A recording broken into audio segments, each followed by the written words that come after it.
higit pang mapalakas ang ugnayan ng kapulisan at mamamayan, nagsagawa ng community outreach program at information drive ang mga tauhan ng Arpicado NCR, katuwang ang DICAD Eastern Police District, Pasig City Police Station at Force Multiplier ng Barangay Pinagbuhatan, Pasig City. Layunin ng aktibidad na palawakin ang kaalaman ng komunidad tungkol sa mahalagang batas at isyu ng lipunan. Nagbigay ang kapulisan ng mga lecture ukol sa Anti-Terrorism Law, Safe Space Act, Violation Against Women and Children's Act, Drug Awareness at Anti-Fencing Law.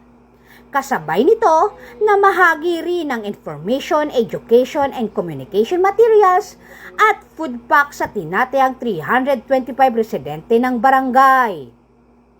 Sa kanyang mensahe, binigyan diin ni Police Major Leomar V. Vicente, Admin PCO ng Eastern Police District DICAD, ang kahalagahan ng pagtutulungan ng komunidad at kapulisan upang mapanatili ang kapayapaan at kaayusan sa lungsod. Mga kababayan, magandang umaga. Nandito po kami sa Sitio Ilugin, Barangay Pinagbuhatan, Pasig.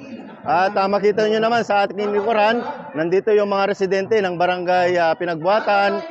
At tayo ay may community engagement, no? Tayo ay kasalukuyang nagbibigay ng awareness lecture para sa ating mga kababayan tungkol sa BAUSI, anti-bastos law, anti-illegal drugs, terrorism, at mga lecture na pwede na lang pakinabangan para hindi sila maging biktima o kaya maging violator ng batas, no?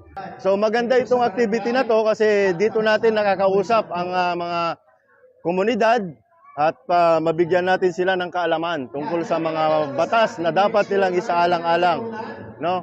Ang mga ganitong activity ay nakapagbibigay ng magandang epekto sa komunidad para maging lalong peaceful ang ating nasasakupan. Nagpahayag din ng pasasalamat si Kagawad Archie Lucas sa mga kapulisan at iba pang ahensya na naging katuwang sa nasabing programa. Nagpapasalamat po kami sa pamumuno ng aming Kapitan Robin Salandanan. Nagpapasalamat po kami sa Arpicado at dahil napili kami na isa sa benepisyaro ng inyong programa. Gayon din po sa mga kapulisan natin sa Pasig at sa mga Force Multiplier at sa mga tumulong po dito na maging maayos at maging maganda po yung ating programa. Muli po, mula po sa Barangay Council ng Pinagbuhatan, nagpapasalamat po kami sa kapulisan natin sa pagbisita po sa aming barangay. Nagbahagi rin ng mensahe si Ginang Leonisa Masangkay,